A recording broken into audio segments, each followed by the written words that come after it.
بسم الله الرحمن الرحيم. الرحمن علم القرآن خلق الإنسان علمه البيان الشمس والقمر بحسبان والنجم والشجر يسجدان والسماء رفعها ووضع الميزان ألا تطغوا في الميزان وأقيموا الوزن بالقسط ولا تخسروا الميزان والأرض وضعها للأنام فيها فاكهة والنخل ذات الأكمام والحب ذو العصف والريحان فبأي آلاء ربكما تكذبان خلق الإنسان من صلصال كالفخار وخلق الجان من ورحمة الله وبركاته. الحمد لله نحمده ونستعينه ونستغفره ونعوذ بالله من شرور أنفسنا وسيئات أعمالنا من يهده الله فلا مضل له ومن يضلل فلا هادي له أشهد أن لا إله إلا الله وأشهد أن محمدا عبده ورسوله أما بعد. எல்லா புகழும் புகழ்ச்சியும் அல்லாஹ் ஒருவனுக்கே உண்டாகட்டுமாக. அவனுடைய அமைதியும் கருணையும் நபிகள் பெருமானார் ஸல்லல்லாஹு அலைஹி வஸல்லம் அவர்கள் மீதிலும் அவர்கள் காட்டிய வழிப்படி வாழக்கூடிய அனைவர்கள் மீதிலும் உண்டாகட்டுமாக. கொஞ்சம் முன்னாடி வந்துக்கிறேங்க, இங்கிட்டு இருக்கிறோம். பேரன்பிற்கினிய எல்லாம் வல்ல அல்லாஹுவின் நல்லடியார்களே, இன்று நடைபெறுகின்ற இந்த நிகழ்ச்சியிலே சத்தியம் ஜெயித்து சூனியம் தோற்றுப்போனது என்ற தலைப்பு இன்றைக்கு பேசுவதற்குரிய தலைப்பாக தேர்வு செய்யப்பட்டிருக்கிறது. இந்த தலைப்பு தேர்வு செய்யப்பட்டதனுடைய பின்னணி என்ன என்பது பெரும்பாலும் நிறைய பேருக்கு தெரிந்திருக்கும். காரணம் என்னவென்றால், கடந்த 1/8/2014 அதாவது 2014 7வது மாதம் 31ஆம் தேதி சென்னை மண்ணடியிலே அமைந்திருக்கின்ற தமிழ்நாடு தௌஹீத் ஜமாத்தினுடைய தலைமை காரியாலயத்தில் அகோரி மணிகண்டன் என்று சொல்லப்படக்கூடிய ஒருவருக்கும் தமிழ்நாடு தௌஹீத் ஜமாத்தினுடைய மாநில தலைவரும் நாமெல்லாம் அறிந்து வைத்திருக்கக்கூடிய பிரபல மார்க்க அறிஞருமான சகோதரர் பி ஜெய்னுலாபுதீன் அவர்களுக்கும் இடையில் சூனியம் தொடர்பான ஒரு ஒப்பந்தம் நடைபெற்றது. இந்த ஒப்பந்தத்திற்கான ஒரு முக்கியமான பின்னணி என்னவென்றால், மார்க்க ரீதியாக சூனியத்தினால் யாருக்கும் எந்தவித பாதிப்பையும் உண்டாக்க முடியாது என்றும், அப்படி உண்டாக்க முடியும் என்று யாராவது நம்பினால் அவர்கள் இஸ்லாத்தின் கண்ணோட்டத்தில் முஷ்ரிக்கீன்களாக, அல்லாஹ்வுக்கு மாற்றமாக இன்னொருவரை கடவுளாக ஆக்கியவர்கள் என்ற நிலைக்கு தள்ளப்பட்டு விடுவார்கள் என்று கடந்த பல வருடங்களாக தமிழ்நாடு தௌஹீத் ஜமாத் சார்பாக பிரச்சாரங்கள் மேற்கொள்ளப்பட்டு வருகிறது. அதிலும் குறிப்பாக இந்த பிரச்சாரத்தை ஆரம்பித்தவர்களில் மாற்று கருத்துள்ளவர்களால் முதன்மைப்படுத்தப்படக்கூடிய சகோதரர் பிஜே அவர்கள் ரமதான் மாதத்தில் இடம்பெற்ற ரமதான் மாதம் முழுவதும் அவர் தொடர்ச்சியாக 10 நாட்கள் தமிழ்நாடு தௌஹீத் ஜமாத் தலைமையகத்தில் இஸ்லாத்தின் பார்வையில் சூனியம் என்ற தலைப்பில் ஒரு உரையாற்றினார். அந்த உரையிலே சூனியத்திற்கு எவ்விதமான தாக்கங்களும் கிடையாது என்பதையும், அப்படி தாக்கம் இருப்பதாக நம்பினால் ஒரு முஸ்லிம் எப்படி முஸ்லிம் என்ற இடத்தை விட்டு முஷ்ரிக்காக மாறுவான் என்பதையும் மிக தெளிவாக துல்லியமாக குர்ஆன் சுன்னா அடிப்படையில் சகோதரர் பிஜே அவர்கள் தெளிவுபடுத்தினார். தெளிவுபடுத்துகிற அந்த வீடியோவில் ஒரு சவாலை விடுத்தார். அது என்ன சவால் என்றால், யாராவது சூனியத்தினால் தாக்கத்தை உண்டாக்க முடியும் என்று சொல்பவர்கள் தைரியம் இருந்தால் எனக்கு சூனியம் செய்து காட்டுங்கள். சூனியத்தினால தாக்கத்தை உண்டாக்க முடியும்னா பிஜே என்ற எனக்கு சூனியத்தை செய்து காட்டுங்கள், அதனால் நான் பாதிக்கப்பட்டால் 50 லட்சம் பரிசு தருவேன் என்று அறிவித்தார். இந்த அறிவிப்பு ரமலான் மாதம் முழுவதுமாக தமிழகத்தினுடைய பிரபல தொலைக்காட்சிகளில் ஒன்றான மெகா தொலைக்காட்சியில் ரமலான் மாதம் 30 நாட்களும் இந்த கட்டிங் மட்டும் திரும்ப திரும்ப ஒளிபரப்பப்பட்டது. எனக்கு சூனியம் வச்சு காட்டுங்க, நீங்க கேட்கறதெல்லாம் நான் தருவேன், தலைமுடி வேணும்டா தருவேன், சீப்பு வேணும்டா தருவேன், எதையெல்லாம் கேட்பீங்களோ அதை எல்லாத்தையும் தருவேன், அப்படி செஞ்சு பாதிப்பை உண்டாக்கினீங்கன்னா 50 லட்சம் பரிசும் தருவேன் என்று அறிவித்தார். இந்த அறிவிப்பு கொடுக்கப்பட்டது மாத்திரமல்லாமல் நாடு முழுவதும் பிஜேயினுடைய இந்த சவால் இந்தியா முழுவதும் தமிழ் மொழியில், அதே போன்று கர்நாடகா, ஆந்திரா போன்ற வேற்று மொழி பேசக்கூடிய மாநிலங்களில், தெலுங்குல, மலையாளத்தில், உருதுல எல்லாம் போஸ்டராக அடிக்கப்பட்டு நாடு முழுவதும் ஒட்டப்பட்டது. இப்படி ஒட்டப்பட்டதோட நாட்டிலே ஒரு மிகப்பெரிய பரபரப்பு ஏற்பட்டு விட்டது. அது என்ன பரபரப்பு? இவ்வளவு காலமாக சூனியம் இருக்கிறது என்றும் அதனால் பாதிப்பை உண்டாக்க முடியும் என்றும் ஒருவரை அப்படியே கை காலை முடக்கி கட்டிலே படுத்த படுக்கையில் போட்டுவிட முடியும் என்றும் இவ்வளவு பேரும் சொல்லிக் கொண்டிருக்கும் போது திடீரென்று அதால எந்த பாதிப்பும் வராது, எனக்கு செஞ்சு காட்டுங்க என்று தன்னுடைய உயிரை பணயம் வைத்து ஒருவர் சவால் விடுக்கிறார். இது எப்படி சாத்தியமாகும்? இந்த அளவு தைரியமா பேசுறாருன்னா அதுல எதுவுமே இருக்காது என்ற ஒரு நிலைப்பாட்டுக்கு பெரும்பாலான மக்கள் திரும்பி விட்டார்கள். ஆச்சரியம் என்ன தெரியுமா?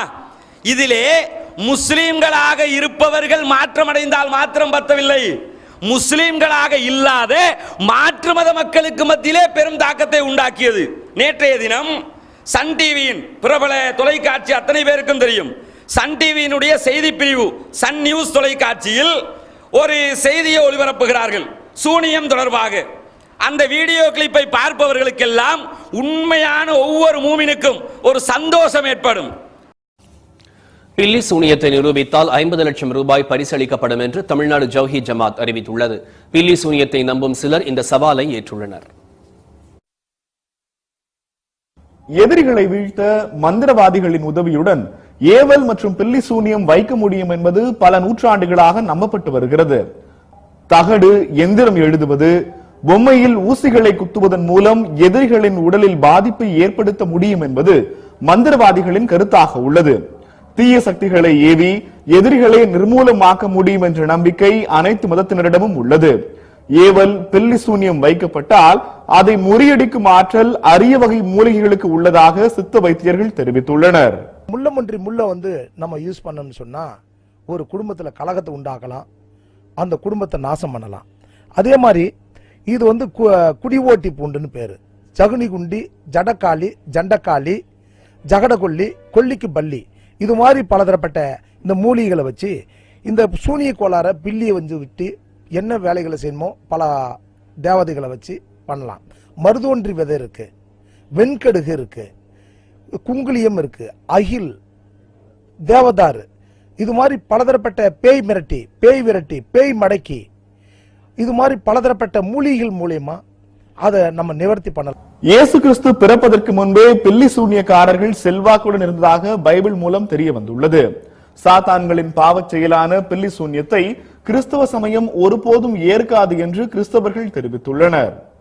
பில்லி சூனியத்தை பற்றி லேவியராகமத்தில் இருக்குது. பில்லி சூனியம்ன்றது இயேசு கிறிஸ்து பிறக்கத்துக்கு முந்தையே பல நூற்றாண்டுக்கு முந்தையே அந்த பில்லி சூனியம் இருந்ததாக பைபிளில் பல இடத்துல குறிப்பிடப்பட்டிருக்கு. கிறிஸ்துவ மதத்தை பொறுத்த மட்டும் பில்லி சூனியம் என்பது மிகவும் கண்டிக்கத்தக்கது. இதை அதுக்கு ஆதரவே கிடையாது, இதை ஆதரிக்கிறதும் இல்லை. இது ஒரு பாவ செயல்னு தான் சொல்லுது.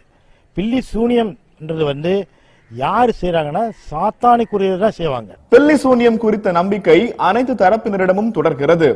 இந்நிலையில் பில்லி சூனியத்தில் முஸ்லிம்கள் சிலர் ஈடுபடுவது தவறானது, அது இஸ்லாமிய மார்க்கத்திற்கும் எதிரானது என்று தௌஹீத் ஜமாத் தெரிவித்துள்ளது. பில்லி சூன்யத்திற்கு எதிராக அந்த அமைப்பு பகிரங்க சவால் விடுத்துள்ளது.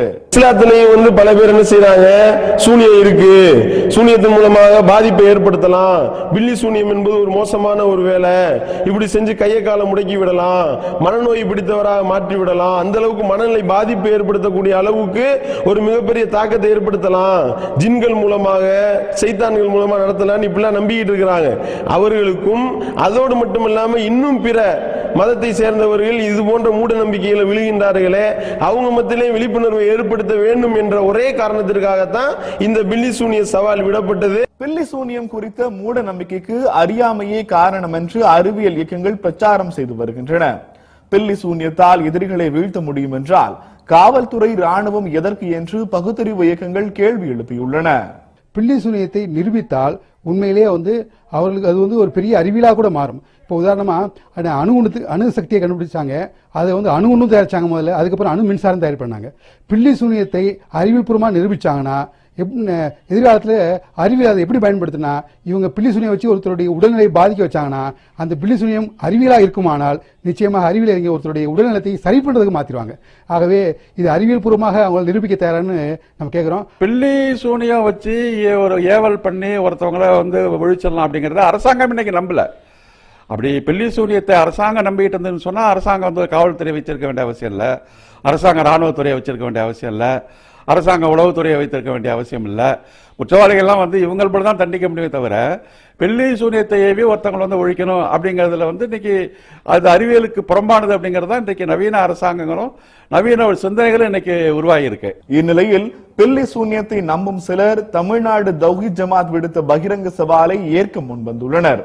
தௌஹீத் ஜமாத் நிர்வாகிகளுக்கு பாதிப்பு ஏற்படுத்தும் வகையில் பில்லி சூனியம் வைக்கவும் அவர்கள் ஒப்பந்தம் செய்துள்ளனர். என்ன சந்தோஷம் தெரியுமா? ஒவ்வொரு காலகட்டத்திலும் அல்லாஹ் தஆலா நான் மாத்திரம்தான் கடவுள், என்னை தவிர யாரையும் வணங்கக்கூடாது என்ற ஏகத்துவ கொள்கையை ஒரு புரட்சியாக மாற்றி காட்டுவான். அந்த புரட்சி வெடிக்கிற ஒவ்வொரு காலகட்டத்திலும் தமிழ் உலகத்தில் தமிழ் பேசுகிற மக்களுக்கு மத்தியிலே இன்றைக்கு ஒரு ஏகத்துவ புரட்சியை நாம் அனுபவித்துக் கொண்டிருக்கிறோம். காரணம் என்ன தெரியுமா? அந்த சன் டிவியினுடைய நியூஸ் இருக்குதே, அந்த நியூஸை பார்க்கும்போது அப்படியே புல்லரிச்சு போயிருது. ஏன் புல்லரிச்சு போயிருது? அதிலும் குறிப்பாக தமிழக மக்களுக்கு ஒரு இரட்டை சந்தோஷமாக அது மாற்று மதத்தவர்களுக்கு கூட. ஏன் தெரியுமா? தமிழகத்திலே இந்த அதாவது மார்க்க ரீதியாக நாம் எதையெல்லாம் பிதுஅத்துங்கிறோமோ, மூட நம்பிக்கை என்று சொல்றோம்ல, இந்த மூட நம்பிக்கைகளுக்கு எதிராக ஒரு காலத்தில் மிக பிரபலமாக பிரச்சாரம் செய்தவர் தந்தை பெரியார். தந்தை பெரியார் இருந்தார். இன்றைக்கு இருக்கிற கருணாநிதி போன்றவர்களுடைய ஆசானாக, அறிஞர் அண்ணா போன்றவர்களுடைய ஆசிரியராக அவரைத்தான் அவர்கள் அத்தனை பேரும் மதிப்பார்கள். தந்தை பெரியார் ஈவேரா ராமசாமி என்று சொல்லக்கூடியவர். இவர்தான் தமிழகத்திலே, அதாவது அவர் கடவுளே இல்லை என்று சொன்னவர். கடவுளே இல்லை என்று பிரச்சாரம் செய்கிற நேரத்தில் குறிப்பாக இந்த மூட நம்பிக்கைகளுக்கு எதிராக அவர் பிரச்சாரம் செய்தார். இதை பற்றி அன்றைக்கு அவர் செய்த பிரச்சாரத்தையும் இன்றைக்கு சகோதரர் பிஜே விடுத்திருக்கிற இந்த சவாலையும் ஒப்பிட்டு தமிழ்நாட்டினுடைய ஒரு பத்திரிகை ஆசிரியர் தலையங்கத்தை தீட்டுகிறது. ஆசிரியர் தலையங்கத்தில் ஒரு மாற்று மதத்தை சேர்ந்த ஆசிரியர் அவர் என்ன எழுதுகிறார் தெரியுமா? தமிழ்நாட்டில் தந்தை பெரியாருக்கு பிறகு இப்படியான ஒரு மூட நம்பிக்கைக்கு எதிரான பிரச்சாரத்தை பிஜேயை தவிர யாரும் நிகழ்த்தவில்லை. ஒரு மாற்று மதத்தை சேர்ந்தவன் சந்தோஷப்பட்டு எழுதுறான். இப்படி ஒரு புரட்சியை உண்டாக்குறாங்களே, இதே மாதிரி சன் டிவியில் என்ன சொல்றான்னு கேட்டா எல்லா முக்கிய தலைவர்கள்ட்ட பேட்டி எடுக்கிறான். நீங்க சூனியத்தை பத்தி என்ன சொல்றீங்க? தெளிவா சொல்றாங்க. அது கண்டிப்பா அது இருக்காது. மாற்று மதத்தவங்க சொல்றாங்க. ஏன் இருக்காது? சூனியத்தினால ஏதாவது பாதிப்பு உண்டாகும்னா எதுக்கு போலீஸ், எதுக்கு ராணுவம், எதுக்கு?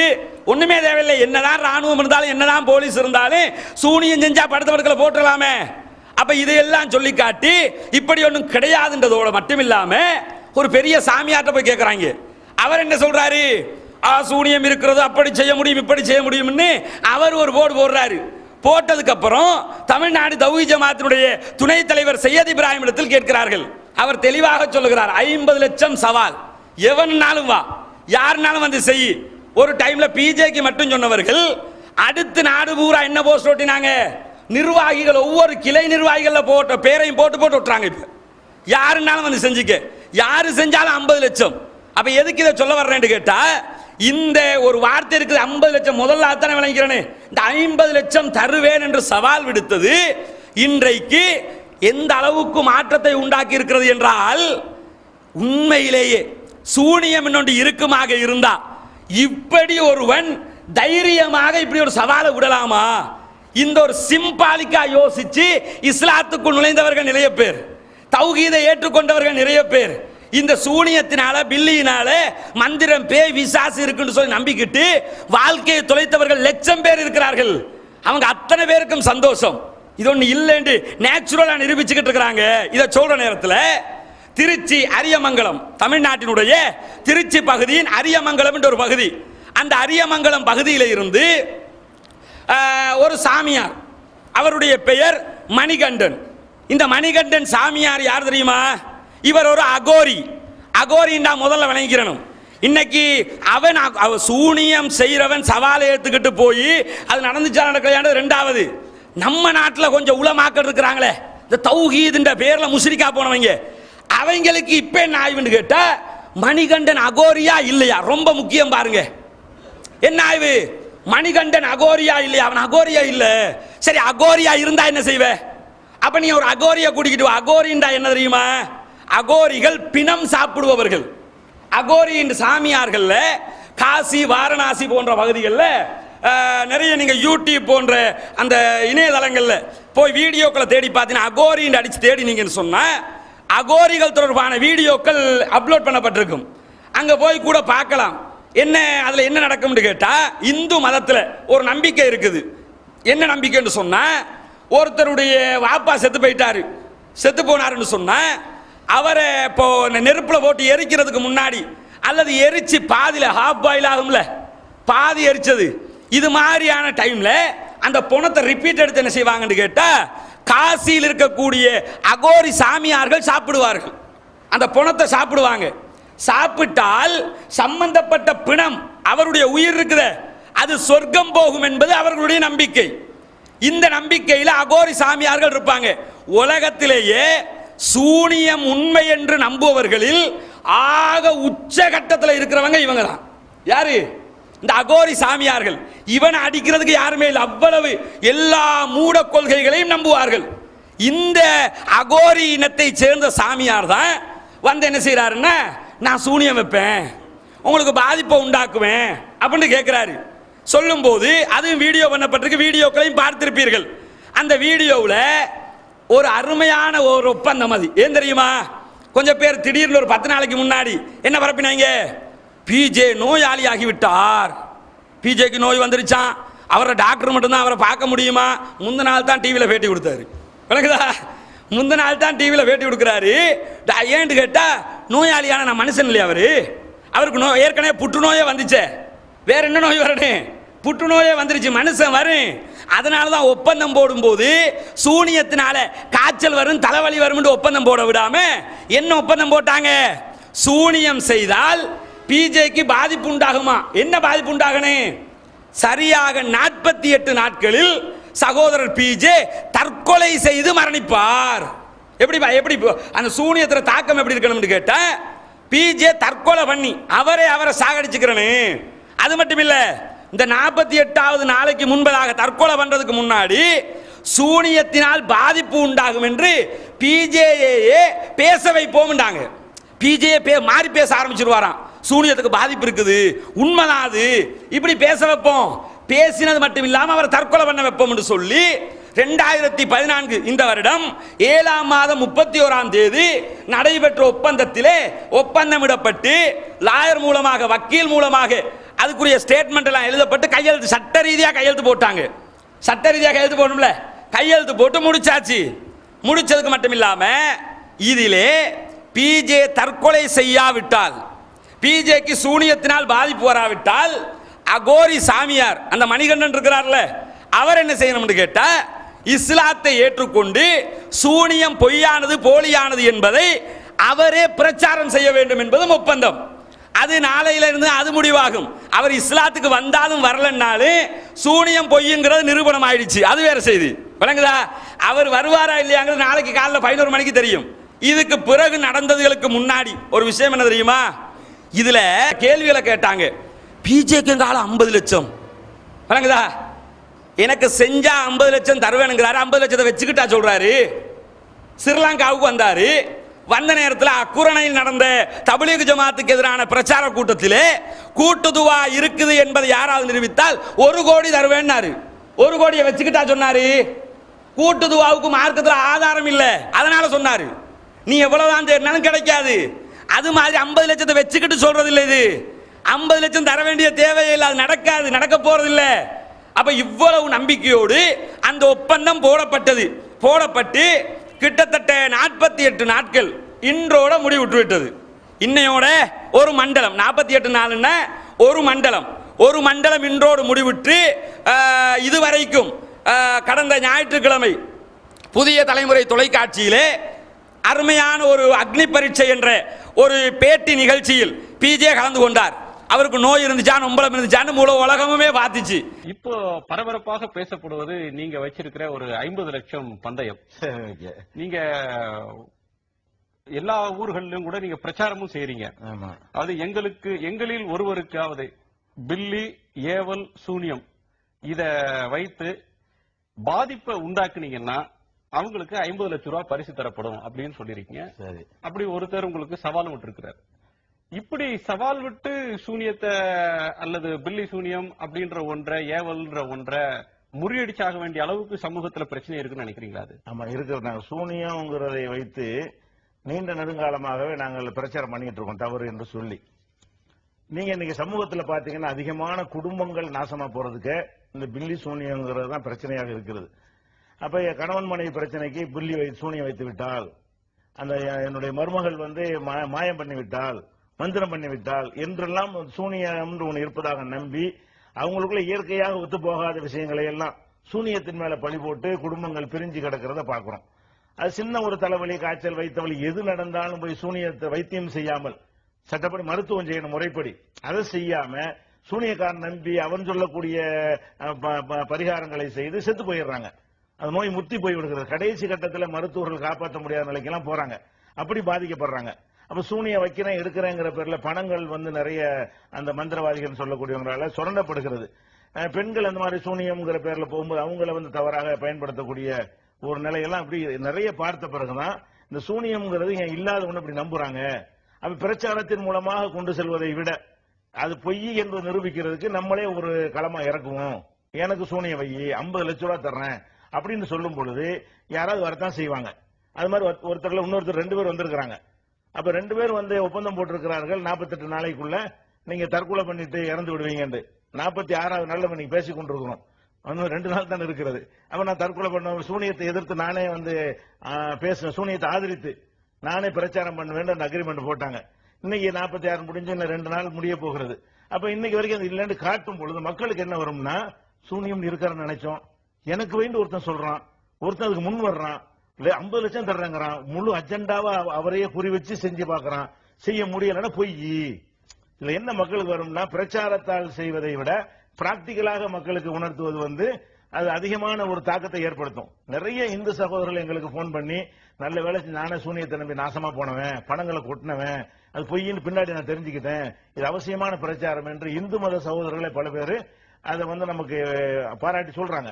இன்ஷா அல்லாஹ் வர்ற ஞாயிற்றுக்கிழமை சென்னை மண்ணடியில ஒரு மிக பிரம்மாண்டமான கூட்டத்திலே பில்லி சூனியம் ஒரு பித்தலாட்டம் தனி பொதுக்கூட்டமே போட்டு பேசுறாரு.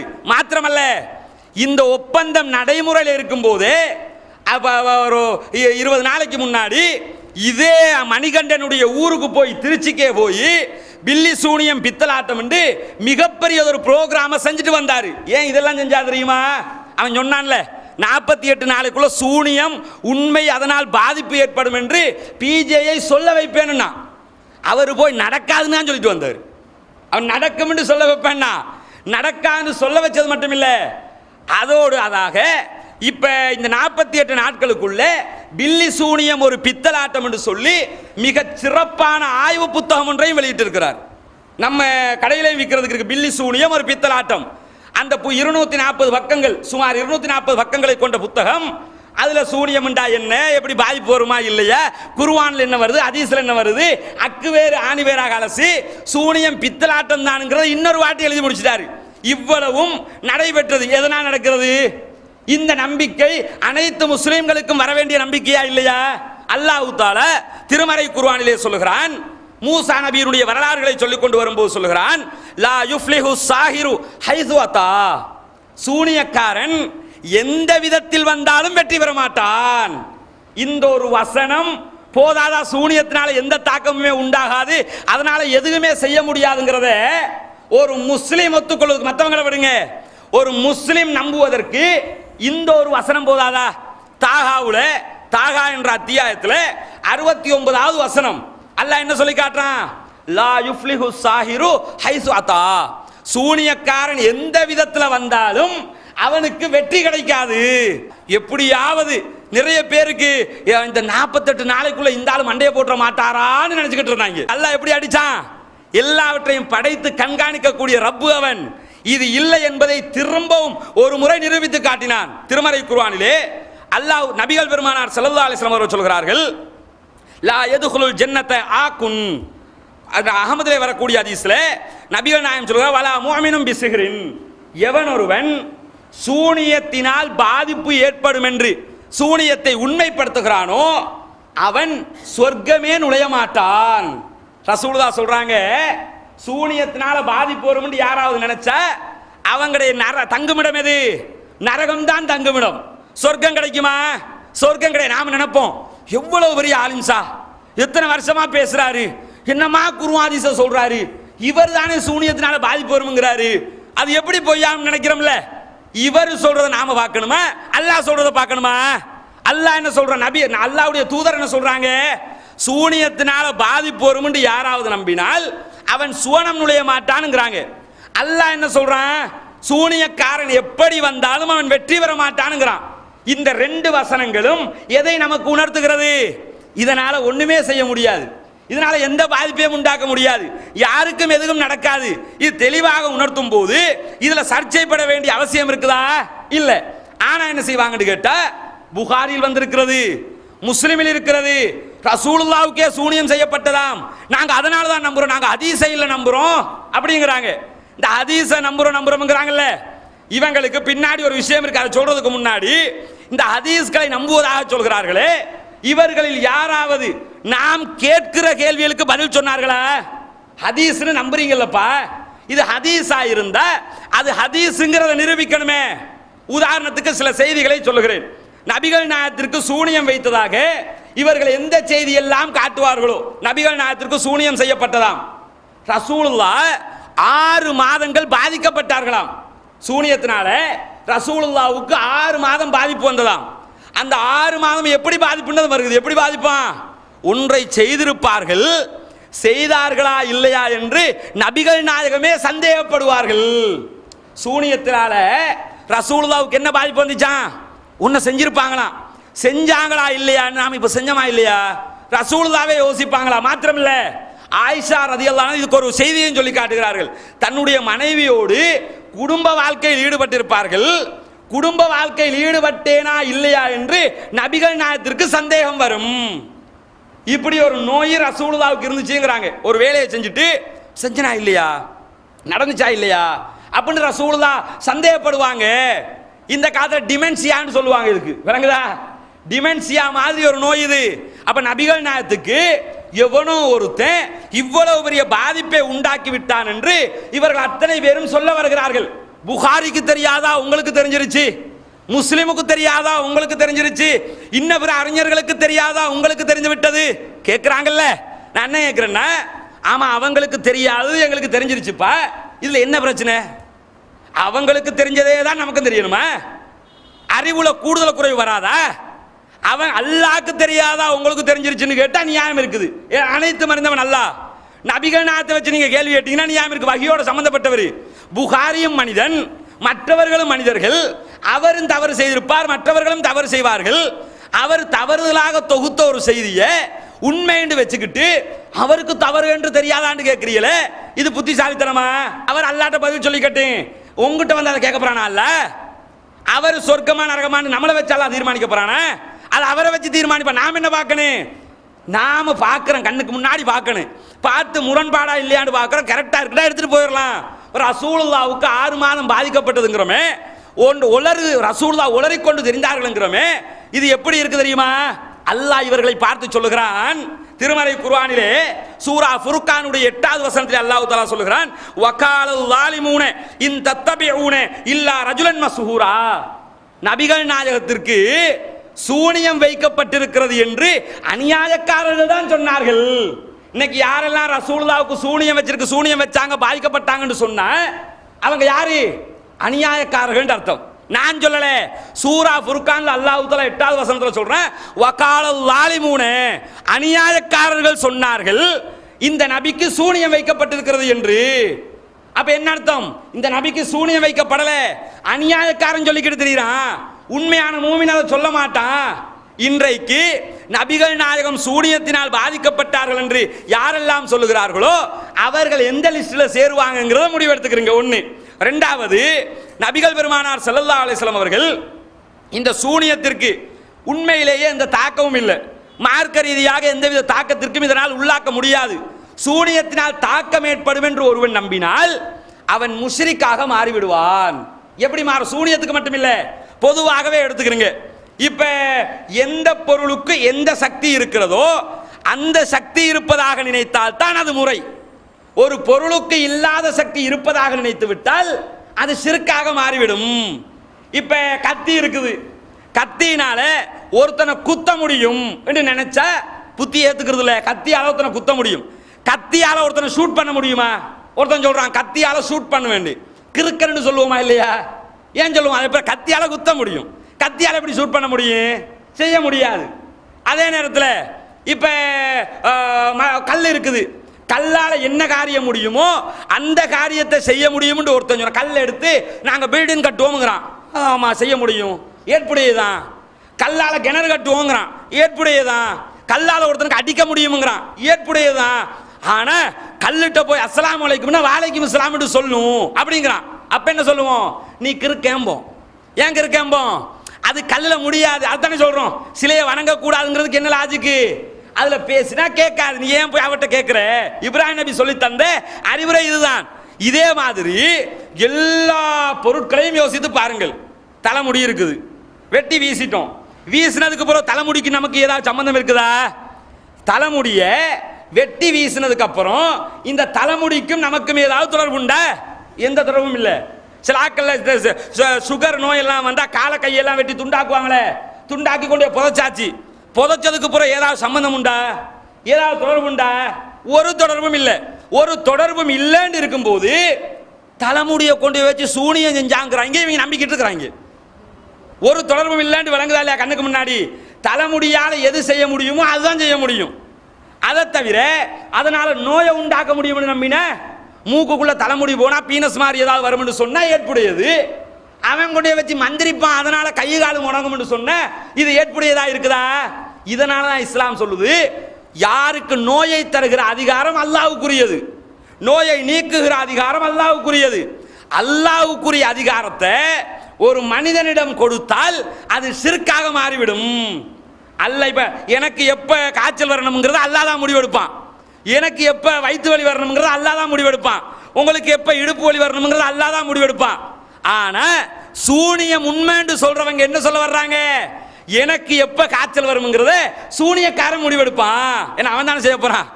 எனக்கு அது மட்டும் இல்ல, காய்ச்சல் வருமாங்கிறதையும், காய்ச்சல் வருமா, தலைவலி வருமா, இடுப்பு வலி வருமா, எந்த வலி வரும்ங்கிறதையும் அவன் தான் முடிவெடுப்பான். இதுல ஆச்சரியம் என்ன தெரியுமா?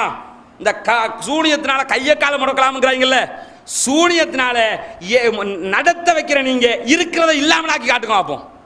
ஒன்னு நடத்த வைக்கிறது, ஒன்னு உண்டாக்குறது. நோயே உண்டாக்குறீல, காய்ச்சல் தலைவலி இடுப்பு வலி உண்டாக்க முடியுங்கிறீல.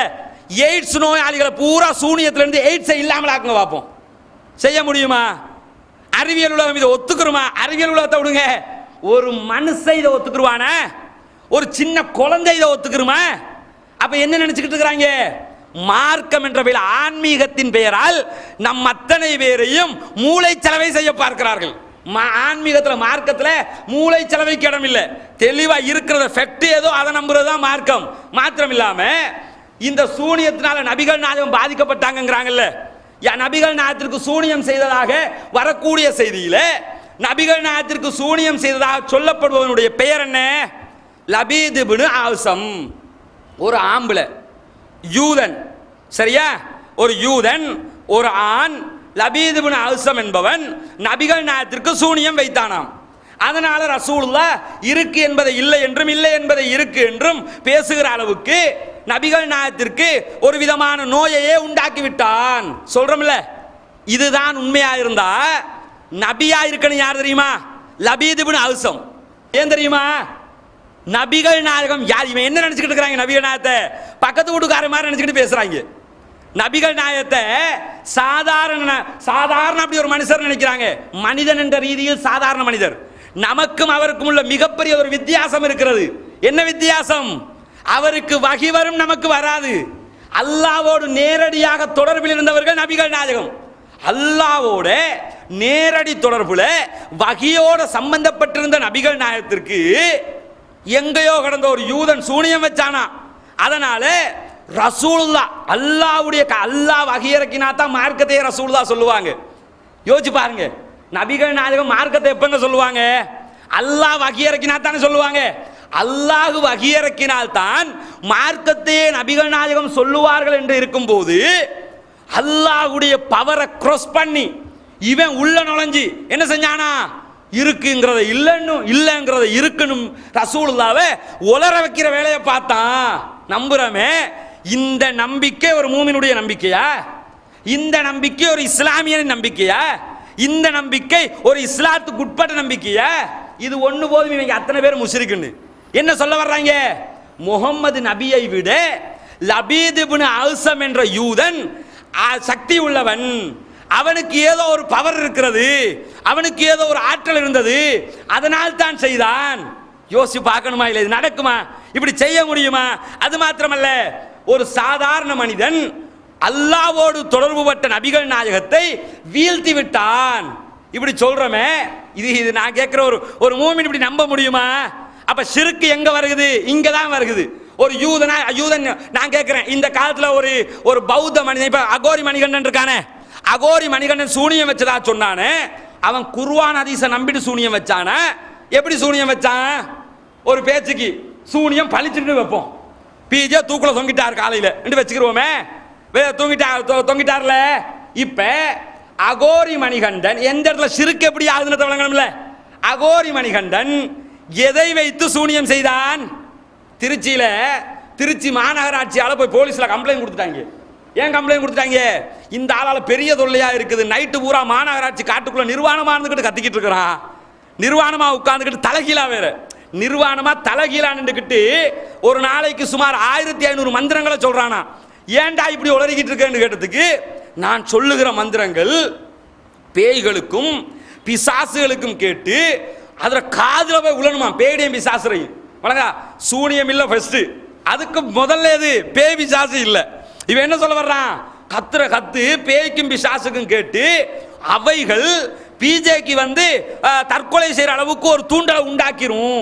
அதுக்கு தான் நான் இதை சொல்லிக்கிட்டு இருக்கிறேன் அப்படின்னு சொல்லி அவன் பேப்பர்காரனுக்கு ரிப்ளை கொடுக்குறான். நான் என்ன கேட்கிறேன்னு கேட்டா, இந்த அகோரி மணிகண்டன் யாரை நம்பி இப்ப சூனியம் செஞ்சான்? பேயையும் பிசாசையும். பிஜேக்கு பாதிக்கப்பட்டுச்சு, பாதிக்கப்படாது, நடக்காது. ஒரு வாதத்துக்கு சொல்றேன், பாதிக்கப்பட்டிருந்தால் இப்ப என்ன அர்த்தம் தெரியுமா? அந்த அவன் நம்புகிற பேய்க்கும் பிசாசுக்கும் சக்தி இருக்கிறது, ஆற்றல் இருக்கிறது. அவன் நம்பின முருகனுக்கு, சிவனுக்கு, பிள்ளையாருக்கு, அதுக்கு இதுக்கெல்லாம் ஆற்றல் இருக்குது. இப்ராஹிம் நபி இதைத்தான் இல்லைன்றாரு. இப்ராஹிம் நபி எதை இல்லைன்றாங்களோ அதை இருக்குங்கிறாங்க. அதனாலதான் ஒட்டுமொத்தமா முஸ்லிம்களுங்கிறோம். என்ன அர்த்தம் கேட்டா, மூத்தாசிலாக்கள், ஜஹ்மியாக்கள், அவர்கள் இவர்கள் சொன்னீங்கல்ல, சொன்ன யாராவது அதை நிரூபிச்சுட்டு போங்க. செய்ய முடியுமா? செய்ய முடியல. அல்லாஹ் தஆலா இன்னும் சில செய்திகளை சொல்றேன். இப்ப குர்ஆனோடு சூனியம் தொடர்பான செய்திகள் மோதுவதனால் அதனை எடுக்கக்கூடாது, அப்படி ஒன்று நடக்கவில்லைங்கிறோம். அது மட்டும் இல்ல, இன்னும் சில செய்திகளையும் சொல்லி காட்டுறோம். குர்ஆனோட மோதுது, இது ஹதீஸே இல்ல, ரசூலுல்லாஹ் இப்படி சொல்லலங்கிறோம். ஆனா ஹதீஸ் புகாரில் வந்திருக்குது. ரசூலுல்லாஹ் சொன்னாங்க, நம்பத்தான் வேணும்ங்கிறாங்க. புகாரியிலே 3359வது ஹதீஸாக ஒரு செய்தி பதியப்படுகிறது. ஒரு சில செய்திகளை மட்டும் சொல்ற, அந்த புக்கை மேலதிக வழக்கத்துக்கு அந்த புக்கு இல்லாட்டி ரமதான்ல 10 நாள் பேசின வீடியோ இருக்குது, அதை எடுத்து பாருங்க.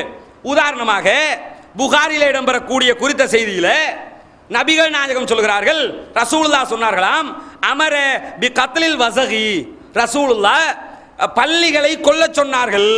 பள்ளி இருக்குதுல்ல செவத்துல, இந்த பள்ளிகளை ரசூலுல்லாஹ் கொலை செய்ய சொன்னாங்களாம். இத்தோட இந்த ஹதீஸ் முடிஞ்சிருந்தா பிரச்சனை இல்லை. இதோட முடிஞ்சது, பள்ளிகளை கொல்ல சொன்னாங்க, சரி கொல்ல சொல்லிட்டாங்கட்டு போய்க்கலாம்னு வைங்களேன். இதுக்கு பிறகு விளக்கம் வருகுது. என்ன, எதுக்கு கொல்ல சொல்றாங்களா? கான யன்ஃபுகு அலா இப்ராஹிம் அலைஹிஸ்ஸலாம். ஏன் தெரியுமா? அது இப்ராஹிம் அலைஹிஸ்ஸலாத்தினுடைய நெருப்பு குண்டம் இருக்குதே, இப்ராஹிம் நபிய அரசன் பெரியோர் நெருப்பை மூட்டி அதுக்குள்ள தூக்கி போட்டானே, ஜிப்ரீல் அலைஹிஸ்ஸலாம் வந்து உங்களுக்கு என்ன செய்யணும் ஹெல்ப் கேட்பாரு. அப்ப அல்லாஹ் எதை செய்யறானோ அது ஓகேன்றாங்களே. அப்ப நெருப்பு வந்து குளிராகவும் இல்லாமல் ஓவர் சூடாகவும் இல்லாமல் இருந்ததுலாம் வரலாறு படிக்கிறோமே. இந்த வரலாற்றோடு சம்பந்தப்பட்ட அந்த நெருப்பு குண்டம் இருக்குதே, அதை இந்த பள்ளி ஊதி விட்டுச்சான். விளங்குதா? பக்கத்தில் போய் நின்று பூண்டு ஊதி விட்டுச்சான். அதனால பள்ளியை கொல்லுங்கன்னு ரசூலுல்லாஹ் சொன்னாங்க. நான் என்ன கேட்கிறேன்னு கேட்டா, இது குர்ஆனுக்கு எப்படி மோதுகிறது என்பதை சொல்லுகிறேன். அதுக்கு முன்னாடி இந்த உலகத்தில் நாம் பின்பற்றக்கூடிய நபியை விட, நாம பின்பற்றுதமே முகமது நபி, இவரை விட யாராவது அறிவாளி இருக்க முடியுமா? சும்மா நான் கேட்கிறேன், நபிகள் நாயகத்தை விட ஒரு அறிஞன் இருக்க முடியுமா? ஒரு அறிவாளி இருக்க முடியுமா? ஒரு கல்விமான் இருக்க முடியுமா? மிக பிரம்மாண்டம் ஒரு கல்வி பொக்கிஷம் அவர். அந்த நபிகள் நாயகம் இப்படி ஒரு செய்தியை சொல்லியிருப்பாங்கன்னு மனசால ஏற்றுக்கொள்ள முடியுதா? சும்மா நான் கேட்கிறேன், ஒரு நெருப்பு இருக்குதுங்க அடுப்புல, ஒரு 3 கல் வச்ச அடுப்புல நெருப்பு எரியுது, அதுக்கு பக்கத்துல பள்ளி போகுமா? ஊதுறது ரெண்டாவது, அதுக்கு பக்கத்துல பள்ளி போகவாது செய்யுமா? போகாதுல்ல, உண்மையிலே போகாது. இப்படி இருக்கும்போது இப்ராஹிம் நபிக்கு மூட்டிய நெருப்பு குண்டம் எப்படிப்பட்டது? கற்பனை கெட்டுமா?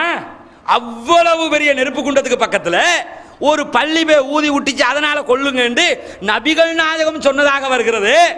உண்மையிலே நபிகள் நாயகம் இப்படி சொல்லுவாங்களா? முதல்ல அவ்வளவு குறுகிய அறிவைத்தான் அல்லாஹ் அவர்களுக்கு கொடுத்திருந்தானா?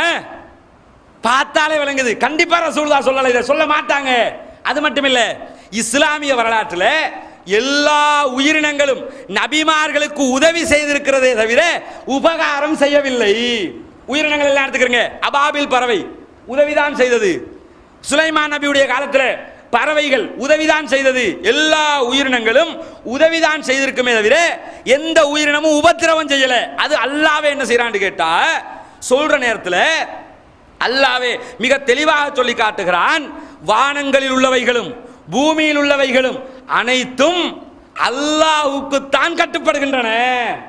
அல்லாஹ்க்கு மாறு செய்யாது. மனுஷனும் ஜின்னும் தான் அந்த வேலையை செய்வான். அல்லாஹ்க்கு மாறு செய்யற வேலையை மனுஷனும் ஜின்னும் தான் செய்வோமே தவிர ஆடு மாடு புள்ள இதெல்லாம் செய்யுமா? செய்யாதுன்னு அல்லாஹ் சொல்றான். அதுக்கு அந்த செட்டப்பே அல்லாஹ் வைக்கல. செய்யாதுன்னு இருக்கும்போது பள்ளி போய் இப்ராஹிம் நபிக்கு எதிராக செயல்பட்டதுன்னு சொல்லி புகாரில ஹதீஸ் வருது. புகாரி இமாமுக்கு தெரியாத அவங்களுக்கு தெரிஞ்சிருச்சுன்னு கேட்கிறோமே, இது அதிமேதாவித்தனம் இல்லையா? இது பார்த்த புகாரி இமாம் ஹதீஸ்ன்னு வந்ததுனால பதிவு செஞ்சுட்டு போயிருப்பாரு. பார்க்கிறோம் அது ஹதீஸ் இல்லைன்னு விளங்குது. தூக்கி குர்ஆனா? இது புகாரி கிதாபு தானே. அல்லாஹ் குர்ஆன நபிகள் நாயகம் உயிரோடு இருக்கும் போதே இதுதான் குர்ஆன்ட்டு போயிட்டாங்க. இப்ப அதுல ஒரு வசனத்தை தூக்குங்கன்னு சொன்னா தான் பிரச்சனை. நபிகள் நாயகம் முடிவெடுத்தாங்க. புகாரி கிதாபு நபிகள் நாயகம் முடிவெடுத்தாங்களா? புகாரி உங்களோட கிதாபு கொண்டு வாங்க, எல்லாத்துக்கும் சொல்லுங்க, ரெஃபரன்ஸ் பார்க்குறேன், எல்லாம் ஓகேன்னு ரசூலுல்லாஹ் சொன்னாங்களா? முஸ்லீம் உங்களோட கிதாபு கொண்டு வாங்க, எல்லாத்தையும் பார்த்தாங்களா? மனிதர்கள் தொகுத்தார்கள், தவறு வந்திருந்தால் தவறை தூக்கி வீச வேண்டும். சரி, இதை தூக்கி வீச முடியாதுன்னு அவங்க வாதுறாங்கன்னு வைப்போமே. இன்னொரு செய்தி இருக்குது, இதுக்கு என்ன பதில் சொல்றாங்கன்னு கேளுங்க. என்ன செய்தி தெரியுமா?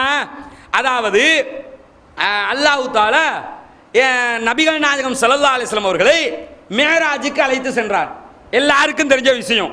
மேராஜுக்கு அழைத்து சென்றது மதரசால ஓதுற சின்ன குழந்தைகள் இருக்குதே, அவங்கள்ட்ட கூப்பிட்டு கேட்டா கூட நபிகள் நாயகம் நபியானதன் பின்னால் அல்லாஹ் தஆலா மேராஜுக்கு அழைத்து சென்றான்.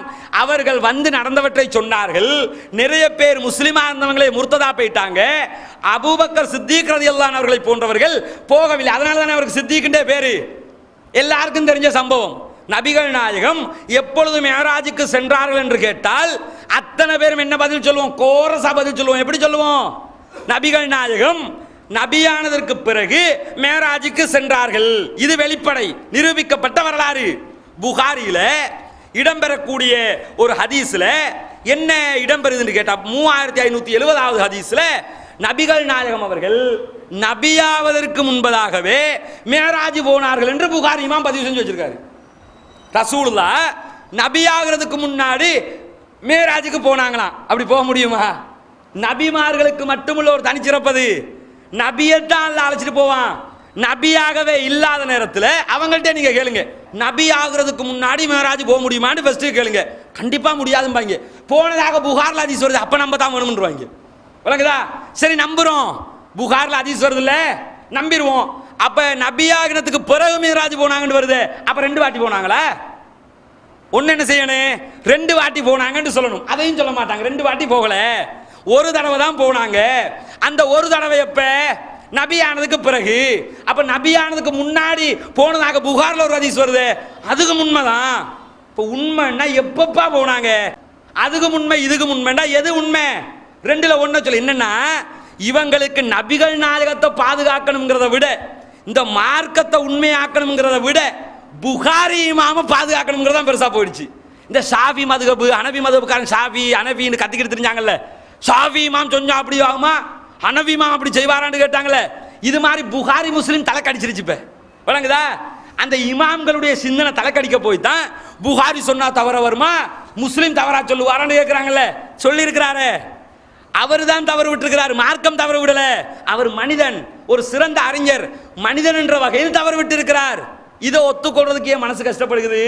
அதே மாதிரி இன்னொரு செய்தியை பாருங்கள்.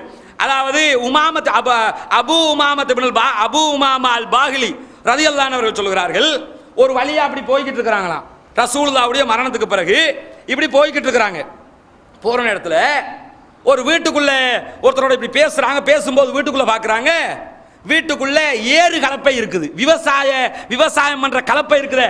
விவசாயிகள் வயர உழவு பண்றதுக்குரிய விவசாய கருவிகளை வீட்டுக்குள்ள பாக்குறாரு. பார்த்ததும் என்ன சொல்றாரு கேட்டா, லா யதுகுலு ஹாதா பைத்த கௌமின் இல்லா அதுகலஹுல்லாஹு துல்ல. எந்த கூட்டத்தாருடைய வீட்டுக்குள் இந்த விவசாய கருவிகள் இருக்கிறதோ அந்த கூட்டத்துக்கு அல்லாஹ் தஆலா இழிவை உண்டாக்காமல் விடமாட்டான் அப்படின்னு ரசூலுல்லாஹ் சொன்னாங்க. ரசூலுல்லாஹ் என்ன சொல்றாங்களா? விவசாய கருவி யார வீட்டுக்குள்ள இருக்குதோ அந்த சமுதாயத்துக்கு இழிவு வரும்னு சொன்னாங்களாம். இப்படி ரசூலுல்லாஹ் சொல்லி இருந்தா ஸ்ரீலங்காவில் இருக்கிற முக்காவாசி பேர் இழிவடைஞ்சவங்க தான், இந்தியாவில் இருக்கிற முக்காவாசி பேர் இழிவடைஞ்சவங்க தான், தெற்காசியா ஃபுல்லா இழிவடைஞ்சவங்க தான்.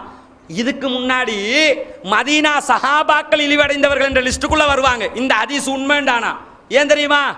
அவங்களும் விவசாயிகள் தான், பேரிச்சம்பழ விவசாயிகள் தானே. அப்ப விவசாய கருவிகள் இருக்கிற வீடு வந்து ரசூலுல்லாஹ் குர்ஆன்ல நீங்க 100க்கும் மேற்பட்ட வசனங்களை காண முடியும். விவசாயத்தை வலியுறுத்தி விவசாயம் சிறந்தது என்று சொல்லக்கூடிய வசனங்கள்.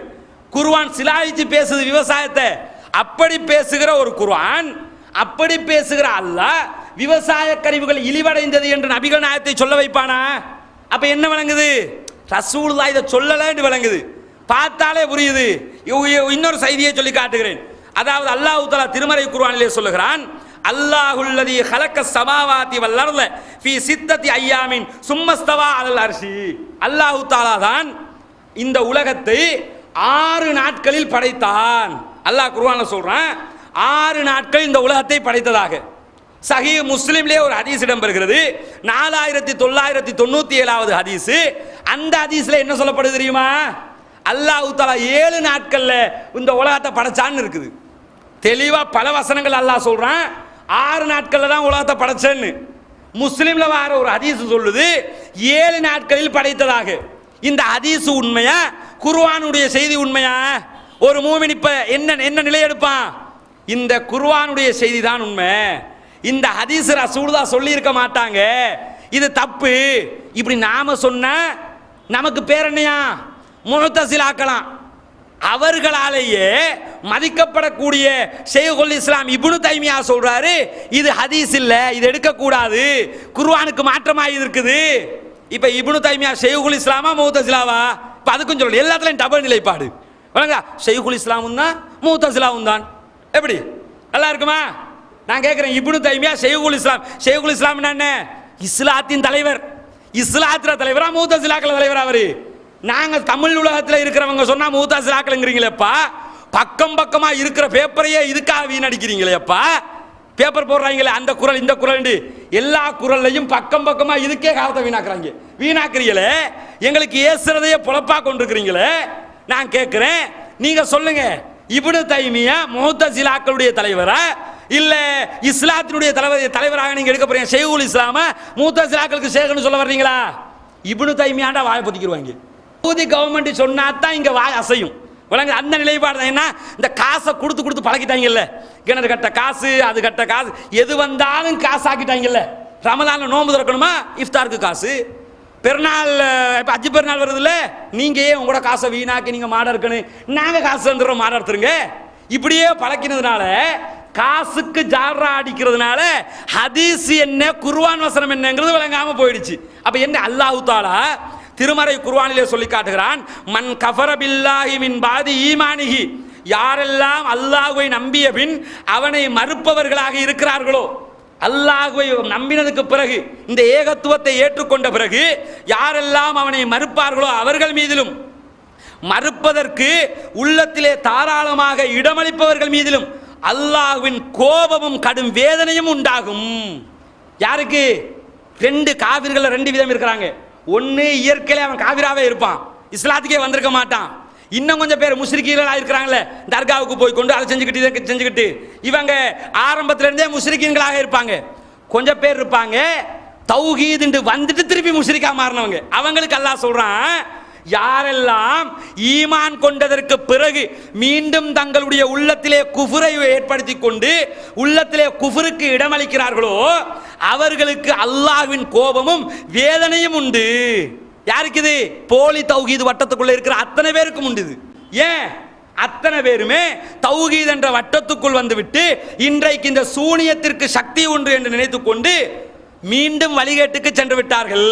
இன்னொரு வசனத்தில் அல்லாஹ் சூரா அன்ஆமிலே சொல்கிறான், அல்லதீன ஆமனு வலம் யல்பிசு ஈமானஹும் பிதுல்மின், யாரெல்லாம் ஈமான் கொண்டு அவர்களுடைய ஈமானிய நம்பிக்கையோடு அநீதியை கலந்து விடாமல் இருப்பார்களோ அவர்களுக்குத்தான் அச்சமற்ற நிலையும் உண்டு, அவர்களே நேர்வழி பெற்றவர்கள். நேர்வழி பெற்றவங்க யாருன்னு சொல்லும்போது அல்லாஹ் சொல்றான், ஈமான் கொண்டு ஈமானோடு அநீதியை கலக்காதவர்கள். இந்த வசனம் இறங்கும் போது சஹாபாக்களுக்கெல்லாம் சந்தேகம் வந்துருச்சு. சஹாபாக்கள்லாம் பேசிக்கொள்றாங்க.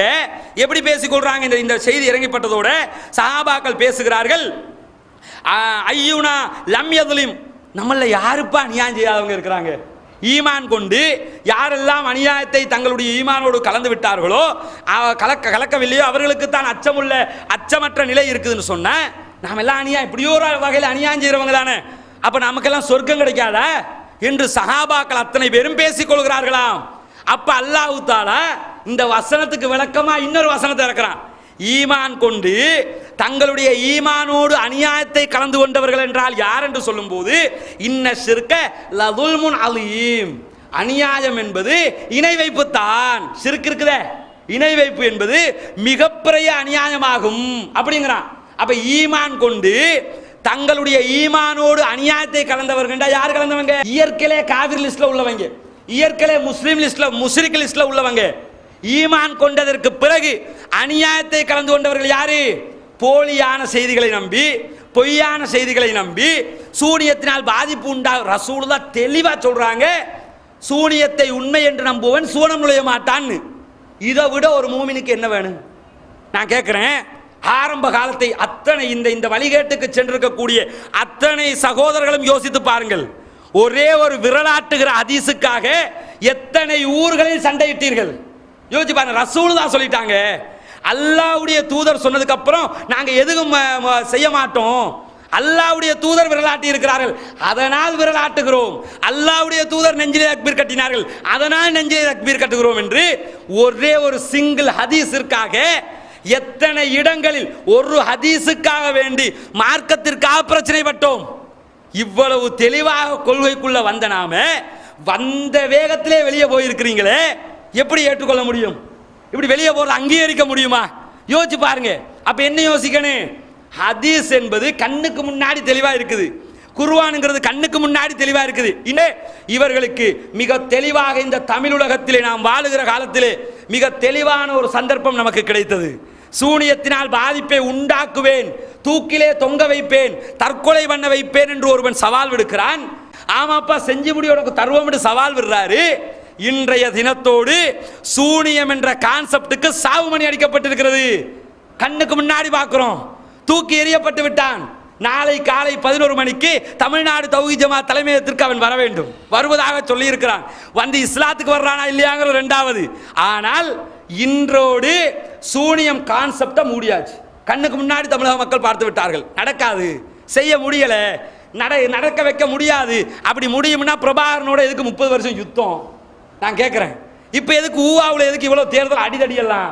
இதரிப்பா அப்படி முடியும்னு சொன்ன நாங்க முடியும் உங்களுக்கு தந்துடுறோம். ஏதாவது செஞ்சு எங்க அத்தனை பேரையும் ஸ்ரீலங்கா உங்களுக்கு ஸ்ரீலங்கா நாங்க தானே பிரச்சனை, எங்களை வந்து என்ன செய்யுங்க சூனியம் பண்ணி அத்தனை பேரையும் ஏதாவது பண்ணி விட்டுருங்க. அப்படி கேட்டா யாராவது கொடுப்பீங்களா? திடீர்னு ஒருத்தன் வந்து கேட்கறான், நான் வந்து உனக்கு சூனியம் செய்வேன், சூனியம் செஞ்சு காட்டுறேன், உன்னை தலைமுடியும் சேட்டெல்லாம் தாண்டி கேட்கறான், கொடுப்பீங்களா இல்லையா? கையை தூக்கும் பார்ப்போம். கேட்டா கொடுப்போம்னு ஒருத்தர் விடாம அத்தனை அப்படியே வச்சுக்கிறோங்க. கொஞ்சம் இதையும் இங்கே எடுத்துக்கிறோம் வீடியோக்கு. ஏன்னு கேட்டா இதை மக்களுக்கு காட்டணும் இல்லை. இவ்வளவு பேர் இப்போதைக்கு இவ்வளவு பேர். மற்றபடி ஸ்ரீலங்கா தௌஹீத் ஜமாத்தை சேர்ந்த அத்தனை நிர்வாகிகள் உறுப்பினர்கள் அத்தனை பேருக்கும் சவால். என்ன சவால்? ஸ்ரீலங்காவில் யாரையாவது பிடிச்சி சூனியத்தை வச்சிருப்பா கேட்கறதெல்லாம் தந்துருவோம். ஒவ்வொரு உறுப்பினர்களும் கையை தூக்கி இருக்கிறாங்க. எதுக்கு கேட்கிறேன்? நடக்காது, செய்ய வைக்க முடியாது. அப்படி செய்தால் அது உண்டாகாது என்பது தெளிவாக தெரியும். அப்படி இருக்கிற இடத்துல தெளிவா குர்ஆன் வசனம் லா யுஃப்லிஹு சாஹிரு ஹைசு அத்தா, சூனியக்காரன் எப்படி வந்தாலும் அவனால் வெற்றி பெற முடியாது. பிஸ்மில்லாஹிர் ரஹ்மானிர் ரஹீம் வத்துஹா வல்லைலி இதா சஜா மா வத்தஅக ரப்புக வமா கலா வலல் ஆখিরাতু கைருல் லக மினல் ஊலா ولسوف يعطيك ربك فترضى ألم يجدك يتيما فآوى ووجدك ضالا فهدى ووجدك عائلا فأغنى. அஸ்ஸலாமு அலைக்கும் வரஹ்மத்துல்லாஹி வபரகாத்துஹு. அன்பிற்குரிய சகோதர சகோதரிகளே, சூனியத்திற்கு ஆற்றல் உண்டா, சூனியத்தால் எந்த பாதிப்பையும் யாருக்கும் ஏற்படுத்த முடியுமா என்பது தொடர்பாக ஒரு சூனியக்காரருடன் நாம் ஒரு ஒப்பந்தம் செய்தோம். அந்த ஒப்பந்தத்தில் 48 நாட்களில், அதாவது நேற்றைய தினம் 17ஆம் தேதி, அந்த தேதி முடிவதற்குள் பிஜே அவர்கள் சூனியம் உண்மை என்று அவர் சொல்லுவார், இல்லை என்றால் அவர் தற்கொலை செய்து கொள்வார், இதன் மூலம் நான் சூனியத்தை நிரூபித்து காட்டுவேன் என்று அந்த சூனியக்காரர் ஒப்பந்தம் செய்தார். அந்த ஒப்பந்தத்தை நம்ம ஏற்றுக்கொண்டோம். ஏற்றுக்கொண்டு இன்று அந்த காலம் முடிந்த பிறகு, 17ஆம் தேதி முடிந்த பிறகு 18ஆம் தேதி என்று நான் உங்களை இப்போது சந்திக்கிறேன். 18ஆம் தேதி தான் சந்திக்கிறேன் என்பதை எப்படி ஏற்றுக்கொள்வது? அதுக்கு ஒரு ஆதாரம் காட்ட வேண்டும். 18ஆம் தேதி தான் நான் உங்களோடு பேசுகிறேன் என்பதற்கு இன்றைக்கு வந்த தினத்தந்தி பேப்பர் சென்னை பதிப்புல இதுதான் உங்களுக்கு தலைப்பா இருக்கும், பார்த்துக் கொள்ளலாம். இதுலேயே தேதியும் இருக்கிறது, 18 தேதி போட்டிருக்கிறது, 18/9/2014. சூனிய ஒப்பந்தம் முடிந்த மறுநாள் இந்த காலை 10 மணிக்கு உங்களை நான் இப்போது சந்திக்கிறேன். தினத்தந்தி பேப்பரை பார்க்கிறீர்கள். இது 18ஆம் தேதி பேப்பர். அது கூட ரொம்ப நீங்க தேதியெல்லாம் போட்டு உன்னிப்பா கவனிக்க சிரமப்பட வேண்டியதில்லை. தலைப்பு செய்தி என்ன இருக்கு என்று கேட்டால், இன்று உள்ளாட்சி தேர்தல், இந்த இடைத்தேர்தல் உள்ளாட்சிக்கு நடக்கிறது இல்லையா, இன்று தேர்தல் நடக்கிறது, எல்லா பக்கம் வாக்குப்பதிவு செய்து கொண்டிருக்கிறார்களே, அதை தலைப்பு செய்தியா போட்டிருப்பதில் இருந்து நான் பேசிக் கொண்டிருப்பது முன்னால் பதிவு செய்யப்பட்டது அல்ல. இப்பதான் உங்களுடைய உள்ளாட்சி தேர்தல் நடந்து கொண்டு இருக்கிற இந்த நேரத்தில் தான் உங்களோடு நான் பேசிக் கொண்டிருக்கிறேன் என்பதற்கு ஆதாரமாக இந்த செய்தி உங்களுக்கு வைக்கிறேன். அதே போல இது இந்து பேப்பர், இதுவும் இன்றைய 18ஆம் தேதியுடைய பேப்பர், சென்னை பதிப்புல இதுதான் தலைப்பா வந்திருக்கு, நீங்கள் பார்த்துக் கொள்ளலாம். இது தினமலர் பேப்பர், இதுவும் 18ஆம் தேதியுடைய பேப்பர் தான் இது. அப்ப இந்த எதுக்குன்னா இந்த தேதியில தான் நான் முன்னாடி ரெக்கார்ட் பண்ணி வைத்துக் கொண்டு போடுகிறார்கள் என்று சொல்லுவாங்க. அப்ப சூனிய ஒப்பந்தம் 17ஆம் தேதியோட முடிந்து விட்டது.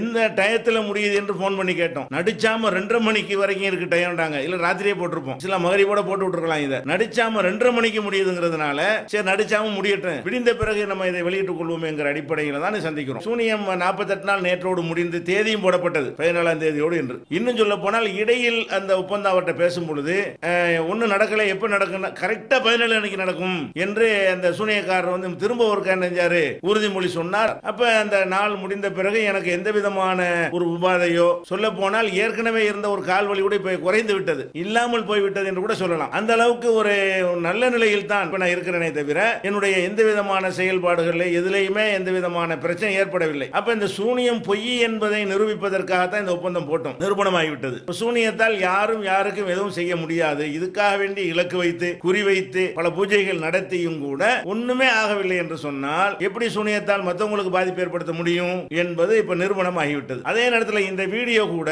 ஒரு ஏகத்துவ கொள்கையில் உறுதியான நம்பிக்கை உள்ளவர்களுக்கு தேவையற்ற ஒன்று. ஏன் அவங்க ஆகாது என்று நம்புகிறார்கள். இது பார்த்து நம்ப வேண்டிய அவசியம் கிடையாது. சூனியத்தால் ஒண்ணுமே நடக்காது என்று நம்பக்கூடிய சகோதரர் ஏகத்துவ கொள்கையில உள்ளவங்க இந்த இப்படி ஒரு வீடியோ எதிர்பார்க்கவில்லை. ஏன் அதெல்லாம் ஒண்ணாவாதுங்க, அவனுக்கு என்னங்க மனுஷன் தானங்க, அவன் என்ன செஞ்சிருவான் என்கிற அளவில் தான் அதிகமான சகோதரர்கள் ஏகத்துவ கொள்கையில் உள்ள சகோதரர்கள் இருக்கிறார்கள். இருந்தாலும் ஓரளவுக்கு ஒரு பலவீனமான நம்பிக்கை உடையவர்கள், எதுவும் ஆகிவிடுமோ அப்படி ஆகிவிடுமோ என்று பயப்படக்கூடியவர்கள், வெளியே உள்ளவர்கள், பிரமத சகோதரர்கள், அவங்களெல்லாம் எதை நடந்துவிடும் என்று என்ன செய்யறாங்க, அஞ்சினார்கள். அவங்களுடைய அச்சத்தை போக்குவதற்கும் சூனியத்தை பொய் என்று காட்டுவதற்குரிய ஆதாரமாகவும் தான் இதை நம்ம வெளியிடுகிறோம். உங்களுக்கு சொல்லக்கூடிய ஒரு அறிவுரை என்னவென்று சொன்னால், சூனியம் செய்கிறேன், பில்லி வைக்கிறேன், ஏவல் வைக்கிறேன் என்று சொல்லி உங்களை ஏமாற்றினார்களே ஆனால் அதை தயவு செய்து நம்பாதீர்கள். கடுகளவோடு கடுகில் லட்சத்தில் ஒரு பங்கு அளவுக்கு கூட அதில் உண்மை இல்லை. அதுக்கு பயப்பட தேவையில்லை. இந்த மாதிரியான ஒரு மன உறுதி எல்லா மக்களுக்கும் ஏற்பட வேண்டும் என்பதை இதை வந்து நம்ம நிரூபித்து காட்டிவிட்டோம். இது சம்பந்தமாக இன்னும் அதிகமான விவரங்களை நம்ம சொல்ல வேண்டி இருக்கிறது. இப்போதைக்கு அந்த தேதி வரைக்கும் ஒன்று நடக்கலை என்பதை சுருக்கமாக சொல்வதுதான் இதனுடைய நோக்கம். அந்த செய்திகளை வருகிற ஞாயிற்றுக்கிழமை என்று மண்ணடியில் தம்பு செட்டி தெருவில் சூனியத்திற்கு ஆற்றல் உண்டா என்பதை குறித்து விளக்கும் பொழுது இது குறித்து அதிகமான விவரங்களை இன்ஷா அல்லாஹ் நான் பகிர்ந்து கொள்கிறேன். இப்போதைக்கு சூனியம் பொய் தோர்த்து விட்டது என்பதற்கு ஆதாரமாக நான் உசுரோடு உங்கள் முன்னால் பேசிக் கொண்டிருக்கிறேன். அதை மட்டும் தெரிவித்து முடித்துக் கொள்கிறேன். ஒரு நாடகம் அரங்கேறுகிறது. என்ன நாடகம் தெரியுமா? அக்கரைப்பற்று அன்சார் மௌலவி என்பவர், நாம இவர் சூனியத்தினால் பாதிப்பை உண்டாக்க முடியும், ரசூலுல்லாஹ்வுக்கு சூனியம் செய்யப்பட்டுச்சு, இதை மறுக்கிற எஸ்எல்டிஜே முஅத்தஸிலா, டிஎன்டிஜே முஅத்தஸிலா, பிஜே ஜஹ்மியா, அவருக்கு கீழே இருக்கிற டிஎன்டிஜே இயக்கமே ஜஹ்மியாக்கள், இப்படி வழிகட்ட இயக்கங்கள்ல பேரை எல்லாம் சொல்லி காலாகாலமாக பயான் பண்ணிக்கிட்டு தெரிஞ்சாரு. இவருக்கு பல முறை நம்முடைய ஜமாத்து சார்பாக பகிரங்க விவாத அழைப்பை விடுத்தோம். ஸ்ரீலங்கா தௌஹீத் ஜமாத்து உங்களோட விவாதம் பண்ண தயாரா இருக்கிறோம், நீங்க சொல்றது நியாயமான வந்து நிரூபிச்சுட்டு போங்கன்னு சொன்னோம். சொன்னதுக்கு இவர் தந்த பதில் என்ன தெரியுமா? அவையல் எல்லாம் சின்ன சின்ன பொடியன்மார். அவர ஊர் பாசல அவையல் எல்லாம் சின்ன சின்ன பொடியன்மார், அவையலோட நான் விவாதம் பண்ண மாட்டேன். யாரோட? அவையல்ண்டா நாமலாம். அவங்க எல்லாம் எஸ்ஐடிஜில் இருக்கிறெல்லாம் சின்ன சின்ன பொடியன்மாரு, அவங்களோட விவாதம் பண்ண மாட்டேன் அப்படின்னாரு. சரி, அதற்கு பிறகு அப்பாஸ் அலி இருக்கிறாரே, தமிழ்நாடு தௌஹீத் ஜமாத்துடைய ஒரு முக்கிய பிரச்சாரகர் அப்பாஸ் அலி அவர்கள் நான் விவாதத்துக்கு தயாருன்னாரு. அதுக்கு என்ன பதில் சொன்னார் தெரியுமா? அவர் பிஜேட தக்லீது, அதனால அவரோட விவாதம் பண்ண மாட்டேன். சரி, யாரோட தான் பண்ணுவிய என்று சொன்னா, இந்த நம்ம வாழத்தோட்டம் கிளை சகோதரர்களுக்கு ரொம்ப அறிமுகமானவர் தான் அன்சார் மௌலவி. ஏன்னு கேட்டால் அவங்க தான் அடிக்கடி அவர் ப்ரோக்ராமுக்கு போய் கூப்பிட்டுக்கிட்டு இருந்தாங்க. என்ன கூப்பிட்டாங்க? நீங்க விவாதத்துக்கு வரணும்னா என்ன சொன்னார் தெரியுமா?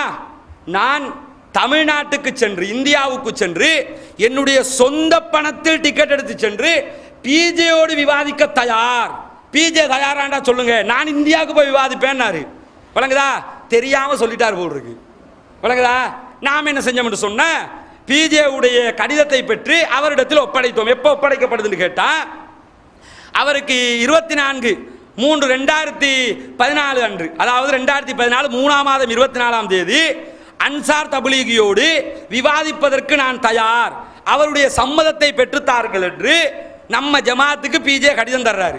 அந்த கடிதத்தினுடைய போட்டோ காப்பியை இணைச்சு நம்ம ஜமாத்து சார்பாக 26ஆம் தேதி 3ஆம் மாதம் 26ஆம் தேதி அன்சார் மௌலவியுடைய சொந்த ஊரான அக்கரைப்பற்றுக்கு அவருடைய மர்கஸுக்கு தேடி போய் கொடுக்கிறதுக்கு நம்முடைய மாவட்ட நிர்வாகம் முயற்சி செய்கிறாங்க.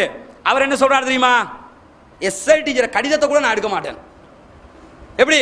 பிஜே எனக்கு மெயில அனுப்ப சொல்லுங்க, இல்லாட்டி நீங்க எனக்கு போஸ்ட்ல அனுப்புங்க. என் கையில கொண்டாந்துருக்க மாலிம் சார், எடுங்க. எடுக்க மாட்டேன். அந்த வீடியோ எல்லாம் பார்த்துருப்பிய.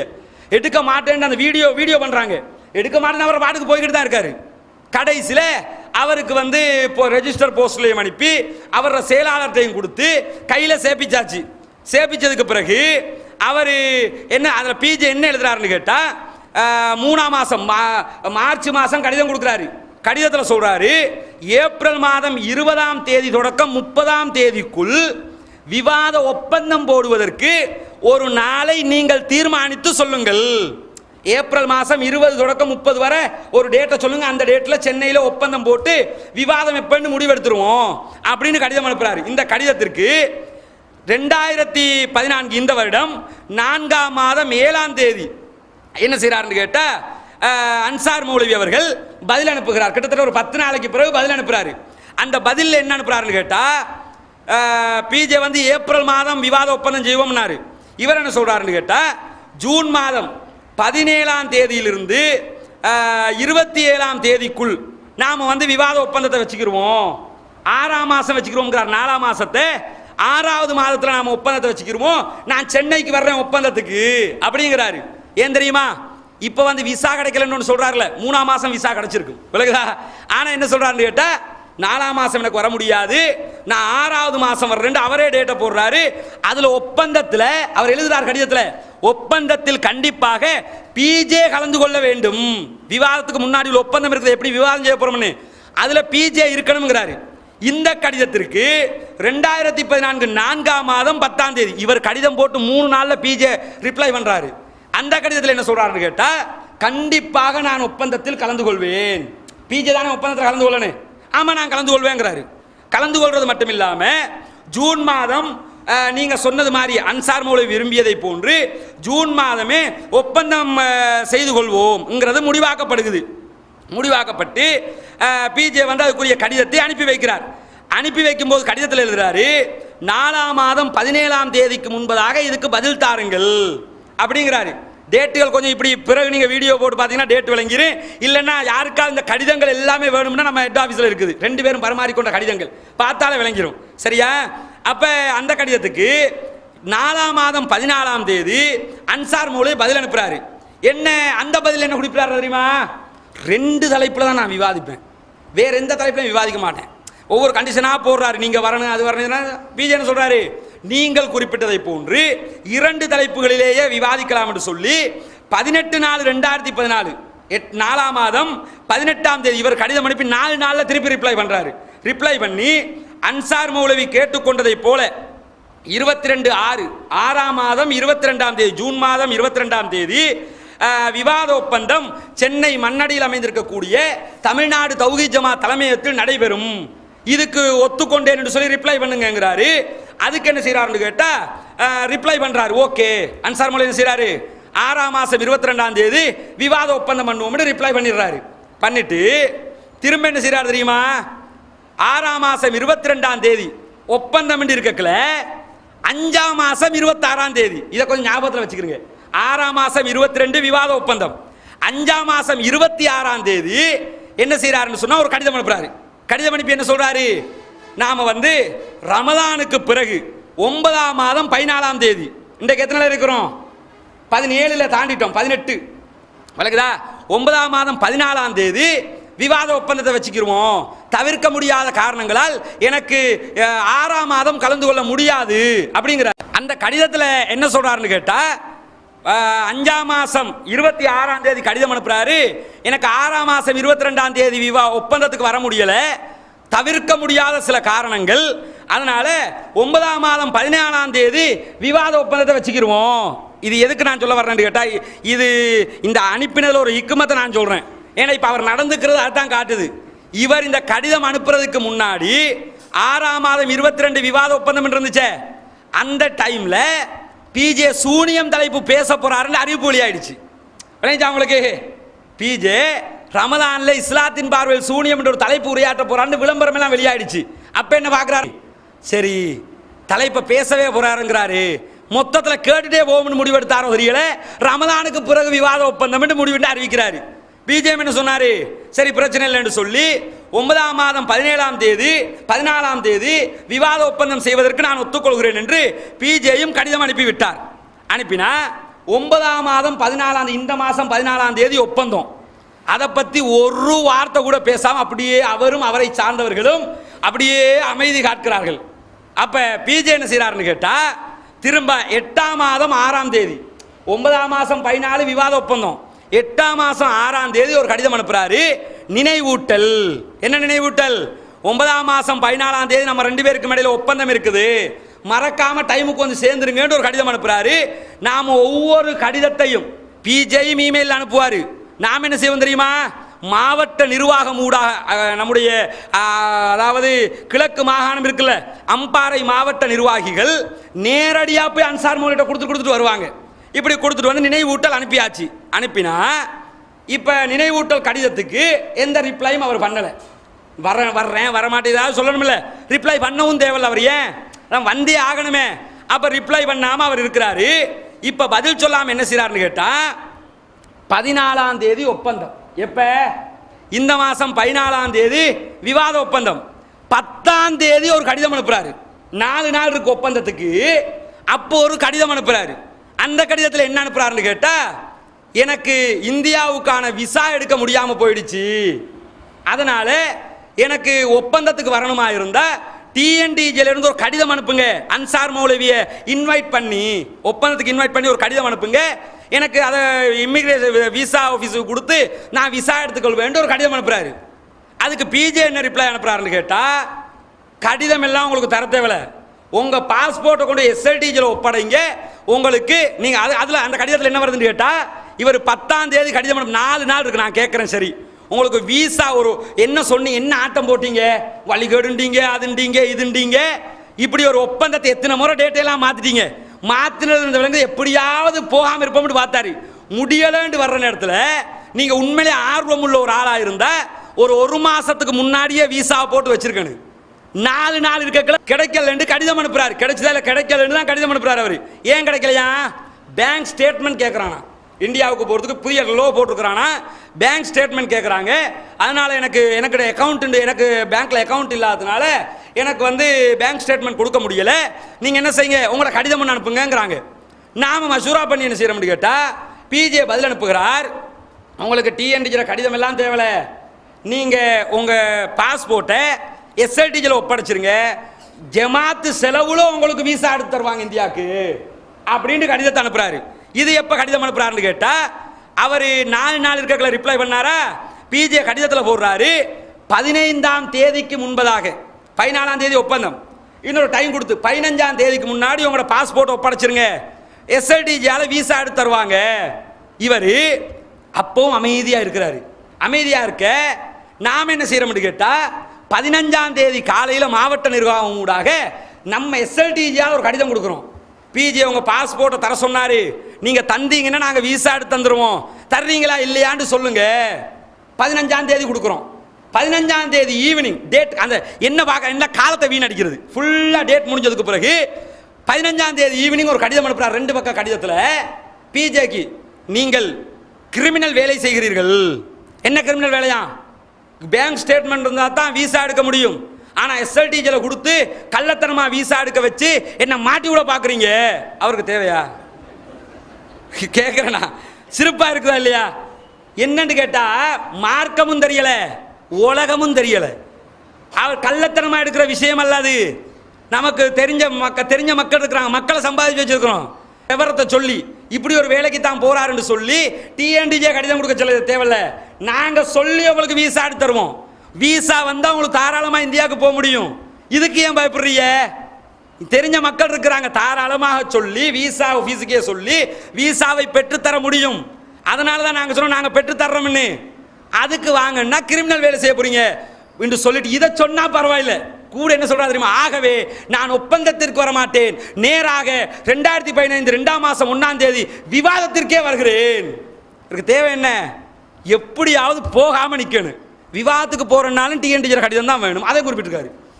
விவாதத்துக்கு வருவதற்கு உங்களோட கடிதத்தை தாங்க. நான் என்ன கேட்குறேன்னா, உங்களுக்கு கடிதம் தான் பிரச்சனை, உங்களுக்கு பாஸ்போர்ட்டை எங்கள்கிட்ட தர முடியாதுன்னா, தர முடியாதுன்னு சொல்லியிருந்தா நாங்கள் கடிதத்தை தருவோம். உங்களுக்கு பாஸ்போர்ட்டை தர முடியாதுன்னு நீங்கள் சொன்னால் டிஎன்டிஜிலேருந்து கடிதத்தை வாங்கி இருந்தாங்க, இவங்க நீங்கள் பாஸ்போர்ட் ஆஃபீஸில் கொடுத்து வீசா எடுங்கன்னு கடிதத்தை தருவோம். இவர் அதை செய்யாமல் ஒப்பந்தமே தேவையில்லையா விவாதத்துக்கு, ஒப்பந்தமே தேவையில்லை, எதுக்கு 10,000 கடிதம் அனுப்பினீங்க? ஒப்பந்தத்தில் அது பேச வேண்டும், நீங்களும் இருக்க வேண்டும். ஒப்பந்தத்தில் எப்படி? பிஜேயும் கண்டிப்பாக ஒப்பந்தத்தில் இருக்க வேண்டும், இல்லாவிட்டால் நான் ஒப்பந்தத்திற்கு வரமாட்டேன். இப்படி எல்லாம் சொன்னீங்களே, சொன்ன நீங்க ஏன் இப்ப வரமாட்டீங்கிறீங்க? பானையில் இருந்தா தான் ஆப்பல வரும், விளங்குதா? பானையில சரக்கு இருந்தா தான் ஆப்பல வரும். சரக்கு இல்லைன்னு தெரியும். பார்த்தாங்க ரமதானுடைய ஸ்பீச் எல்லாம் பார்த்தாங்க, இவர் மட்டும்தான் உலகத்திலே இதை சொன்னாருன்னாங்க. ரமதான்ல ஒரு நாள் தனியே பேசின உரையில் என்ன பேசுறாரு?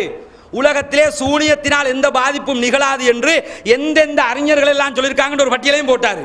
எல்லாத்தையும் பார்த்தாங்க. ஆஹா, இவ்வளவு நாங்க நாம மூத்தசிலாண்டமே, இப்ப போனோம்னா மாட்டிட்டு முழிக்க வேண்டி வருமே, ஜமாலியாலே தப்பிக்க முடியாம போச்சே.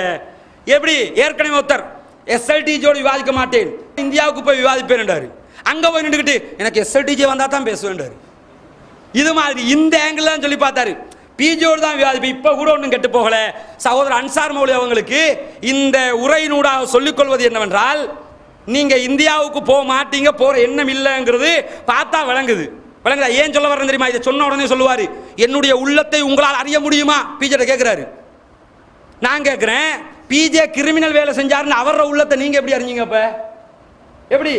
அவருக்கு வந்தால் சரி, மற்றவனுக்கு வந்தால் பிழை. நான் என்ன கேட்கிறேன்னு கேட்டா, நீங்க ஒவ்வொன்றா யோசிச்சு பாருங்க. ஒப்பந்தத்துக்கு பிஜேயோடு தான் விவாதிப்பேன்னாரு. நம்ம சகோதரர்கள் போய் கேட்டு கடிதத்தை கொண்டே கொடுத்தாங்க. ஒப்பந்தத்துக்கு வாங்கன்றதோட 6ஆம் மாசம் 4ஆம் மாசம் வாங்கண்டார் பிஜே, 6ஆம் மாசம் வர்றேன்டாரு. 6ஆம் மாசம் விவாதத்துக்கு ஒப்பந்தத்துக்கு வருவார் என்று எதிர்பார்த்தா ரமதானுக்கு பிறகு வாரேன்னு திருப்பி இவரே கடிதம் அனுப்புறாரு. ரமதானுக்கு பிறகு விவாதத்துக்கு வருவது சம்பந்தமாக எந்த ஒரு சத்தமும் இல்லாம அமைதியா இருக்கிறாரு. பிஜே மறந்துடுவார் போல் இருக்குன்னு நினைச்சிட்டு இருந்தார் போல் இருக்கு. அதுக்கு பிறகு பிஜே என்ன செய்யறாரு? நினைவூட்டல் கடிதம் அனுப்புறாரு. அதுக்கும் எந்த ரிப்ளை பண்ணாம விவாத ஒப்பந்தம் செய்வதற்கு வெறும் 4 நாட்கள் இருக்கும் போது எனக்கு விசா கிடைக்கலங்கிறாரு. உங்களுக்கு 5 நாள்ல நாங்க விசா எடுத்து தர்றோம், பாஸ்போர்ட் தாங்கன்னா அதுக்கு எந்த ரிப்ளையும் பண்ணாம இருக்கிறாரு. கடைசியில் அந்த டேட் கொடுத்த டேட் முடிஞ்சதுக்கு பிறகு எனக்கு கிரிமினல் வேலை பார்க்குறீங்க, என்ன மாட்டி விட பார்க்குறீங்க அப்படிங்கிறாரு. இன்னொன்று என்ன தெரியுமா? இந்த கடிதம், இந்த கடைசி கடிதம் கொடுத்தமே, பாஸ்போர்ட்டை தாங்க, பிஜி அனுப்பினாரு, பாஸ்போர்ட்டை தாங்க, விசா எடுத்து தருவாங்கண்டு, இந்த கடிதத்தை கொடுப்பதற்கு நாங்க பட்ட பாடு இருக்கிற சுபஹானல்லாஹ், கொழும்புல தான் இருக்கிறாரு. போன் அடிச்சா நோ ஆன்சர் சித்திக்குன்னு சொல்லி, எவன் எஸ்எல்டிஜே கேஸ்றானோ அவனோட பூரா கூட்டணி சேருவாரு. முஜாஹிது விவாத ஒப்பந்தம் என்று சொல்லி சென்னைக்கு போனாரா, அந்த ஆளோட போய் நிற்கிறான். அப்ப நம்ம அப்துல் ராசிக் சொல்றாரு, எங்க நீங்க தானே முஜாஹிதில் செக்ஸ் சிடி வேணும்னு சொல்லி அதை வெளியே காட்டணும்னு சொல்லி அன்சார் மௌலியோட சேர்ந்து சிடி கேட்டு வந்தீங்க, இப்ப முஜாஹிதோட சேர்ந்து நீங்களே வந்திருக்கிறீங்களே. அப்போ வாயை பொத்திக்கிட்டு இருக்கிறோம். ஃபோன் பண்றாங்க. ஃபோன் பண்ணி அன்சார் மௌலியோட கொஞ்சம் போனை கொடுங்க, கடிதம் வந்திருக்கு பிஜேடி, அதை கொடுக்கணும், அவர் அங்க இருக்காரு, இவர் இங்க இருக்காரு, 10,000 கதை சொல்ற அந்த ரெக்கார்டிங் எல்லாம் இருக்குது. கடைசியில் ஃபோன் போட்டு கேட்டு நம்ம மாவட்ட நிர்வாகிக்கார், நீங்க உண்மையிலே சித்திகாண்டு, எதுக்கு சித்திக்கிட்டா உண்மை பேசணும்ல, நீங்க உண்மையிலே சித்திகா முடியாதுன்னு வந்த பிறகு திருப்பி அவர ஊருக்கு தேடி மலையில் அவர ஊருக்கு தேடி போய் கடிதத்தை கையில் அவர செக்ரட்டரி கையில் கொடுத்து கையெழுத்து போட்டு வாங்கிட்டு வந்துடுறாங்க. எடுத்துக்கொண்டார், பெற்றுக்கொண்டாருன்னு. நான் என்ன கேட்குறேன்னா, ஒரு கடிதத்தை பெற்றுக்கொள்வதற்கு ஏன் இவ்வளவு திண்டாட்டம், ஏன் இவ்வளவு ஓடி? இப்ப கூட ஒன்றும் கெட்டு போகல. நீங்க சென்னைக்கு போறதுக்கு விருப்பம் இல்லை, போக மாட்டீங்கிறது தெளிவா விளங்குது.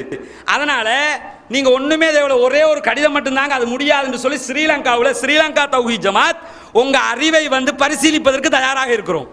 நீங்க அறிவாளிங்கிறீங்கல்ல, நீங்க நேர்வழிங்கிறீங்கல்ல, அந்த நேர்வழியா வழிகேடாங்கிறத ஸ்ரீலங்காவில் பகிரங்க விவாதத்தில் சந்திப்பதற்கு நாங்கள் தயார். திரும்பவும் அவையில் சின்ன பொடியன்மார்னு சொல்லாதீங்க. அல்லாஹ்க்கா விவாதம் நடக்கணும், சத்தியத்தை தெரியணும்னா தர சொல்லணும். இவர் மட்டும் இல்ல, இவர் லிஸ்ட்ல உள்ள அத்தனை பேரும் செய்கிற காரியம் இது. விளங்குதா? ஏசிகே முகமது ரஹ்மான் ஒருத்தர் 2 சிடி பேசினார், 3ஆவது சிடியோட ஆளை காணும். எங்க வாங்க பேசுவோம், நேரடி விவாதத்துக்கு வாங்கன்னா எல்லாருக்கும் தேவை பிஜே தானே, பிஜே தான் தேவைன்னா அங்க போங்கப்பான்னா அதுக்கு முடியாது. இப்ப எப்படி? இப்ப விசாவை காரணம் சொல்லிக்கிற வேண்டிய. அதனால இவர் தப்பிக்க நினைக்கிறார். தெளிவாக சொல்கிறோம், விசாவை காரணம் காட்டி தப்பிக்க முடியாது. எப்படியா நீங்க விசா எடுங்க, இல்லைன்னா தாங்க நாங்க சட்டப்படி உங்களுக்கு விசா எடுத்து தருவோம், உங்களுக்கு எந்த பிரச்சனையும் வராதுக்கு நாங்க கேரண்டி, கடிதமே கொடுத்துருக்கோம் நாங்க கேரண்டின்னு, நாங்க கேரண்டி பண்ணி உங்களுக்கு விசா எடுத்து தருவோம். அதனால தயவு செய்து விவாதத்திற்கு ஒப்புக்கொள்ளுங்கள் கேட்டுக்கொள்றோம். சரியா? ஏன்னு கேட்டா மக்கள் எதிர்பார்த்துக்கிட்டு இருக்கிறாங்க விவாதம் நடக்கணும்னு. நீங்க தான் சொன்னீங்க இந்தியாவுக்கு போய் விவாதம் பண்ண வேண்டும். அதனால இவர் எப்படிப்பட்டவர்ங்கிறதையும் விளங்கிக் கொள்வதற்காக இந்த செய்திகளையும் கூறி முடித்துக் கொள்கிறேன். வாகர்தவனந்தில்லா ரபில் ஆலமீன்.